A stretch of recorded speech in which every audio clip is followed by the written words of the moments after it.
Good morning and welcome to the Bluayado channel where we talk about future generational wealth for you and your family. Today is payday for various different funds like Defiance, Roundhill, Rec Shares, a couple of stable coins. So, as I told you guys, I use Dividend Tracker and I'm just going to look at my account. I do manage accounts for other family members, just so we all can grow together. So, but this is my account that I'm living in fire right now. If you guys don't know, I'm not working. I'm living off of passive income right now, which is working out pretty good.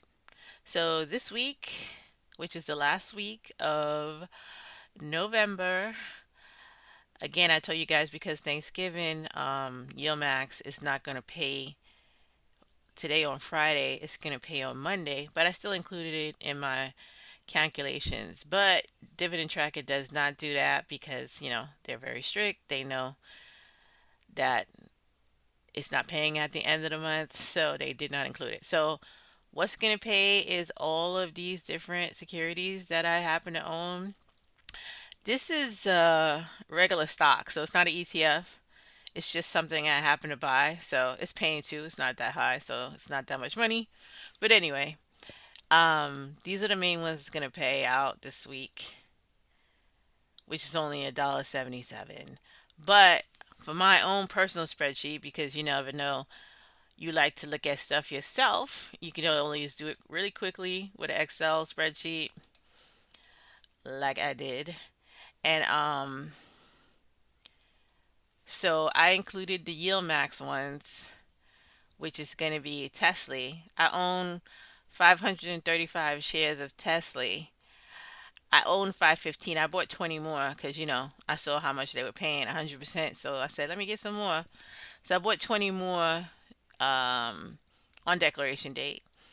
So totally for this one, because it's paying $1.25. This is like easy math, guys. You just do shares time the div rate and you get the payout. So for Tesla, I'm going to get paid $653. Ybit also paid 115%. I told you guys on declaration date. I bought, how much did I have? I think I had one, it was less. I think I bought 20 of these too. I think I had 150 before, and I bought 20 more of this too. So it's paying $1.26. So for my 170 shares, I'm going to get $214. And ORC, I didn't buy any more. I had 100 and I was only paying 46 cents. So I didn't buy any more. So 100 times 46 cents is $46. YMAX, this is an exceptional payment for them. This is like the highest I ever saw. Normally it's like 20 cents, but this week it was 30 cents. I have 200 of those. I didn't buy any more on declaration date. So I'm going to get paid $61 for that. And the percentage rate was 87.35%. Defiance, this is the Russell. I only own one out of the three. I only own 10 of them, and it's paying 36 cents. So I'm only getting $3.60. And that was a 56 percentage rate, div rate, which is still really good. Still better than anything a bank account could do for you. Roundhill, this is also weekly. Roundhill weekly QDTE, I own 30. They paid 22 cents. I'm going to get $6.63 for that. And that was about 52%. RDTE, I only own 10 of those. They paid 32 cents. I'm getting $3.27. YBTC is a ETF on Bitcoin and they paid $1.77. I only own 25 of those, so I'm going to get 44 bucks. YETH is a ETF on Ethereum. I only own 10 of those. That recently came out. This is a pretty new security. I think it's only like 3 months old. They paid $1.65. So I'm gonna get $16.60 for that. Rec shares. This declaration date was pretty early before I started up the channel again. So this declaration came out on Tuesday. I don't own that much of those, but anyway, I might start building up this position a little bit more. AIPI. I only own two shares, but they paid $1.51, and so I'm gonna get $3 for that. F FEPI, I only own two shares of that too, and they paid $1.09 per share, and I'm gonna get $2.19. And then down here are pretty stable ones. So you always gotta offset these risky ones with something a little bit more stable. Like these payouts are unknown until declaration date. These down here, these payouts are known at the beginning of the year when the company resets it. So the payment normally stays the same for the whole year until the company decides what they're going to do. In this case, actually, CLM, I told you guys for the first time, instead of going down, which I thought next year this would have been 9 cents, this year, next year for 2025, it's going to be 12 cents, which is awesome. I'm going to start buying some more of this, only on 50. So for my 50 shares at 10 cents a share, I'm getting $5.45, and that's about 16% return. ECC, I own 160 of these shares and they pay 16 cents. So I'm going to get $25.60 for this one, and that's about an 18% return. GOF, I have 70 of those and they pay 18 cents, and they have paid 18 cents, I think, for the whole year. And now I get $12.74 for that, and it's about a 17% return. VTN is tax free if you live in New York. So I always try to build up this position because I will not be held for any taxes on this payout, when you do your tax at the end of the year.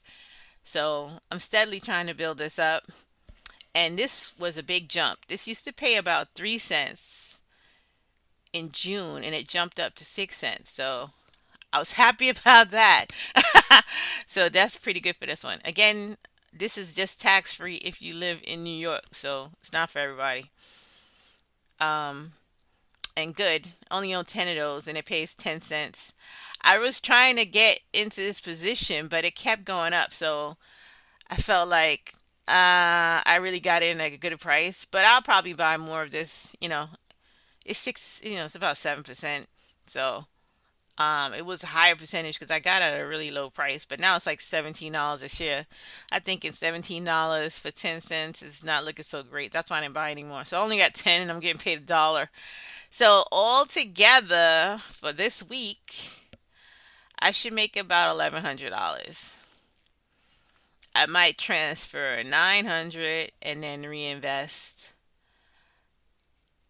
$200 and probably buy some more of FEPI. You never know. Or something else. Whatever looks good to me. Because you always got to look at your cost basis and see if it's under your cost basis, it's obviously worth buying. But if it's way above your cost basis, it's just going to raise your cost basis up if you buy more. So um, I normally pick that way and decide what I'm buying. But yeah, so happy payday. And again, depending on your particular brokerage, Charles Schwab pays on the same day. It just trickle in during the day. You'll probably see some when the market opens at 9 to 10 o'clock in the morning, and then you'll see some more by the time the market closes at 4 o'clock, and then eventually you'll have everything on the same day. E-Trade does not pay on the same day. You'll probably see it tomorrow, Saturday.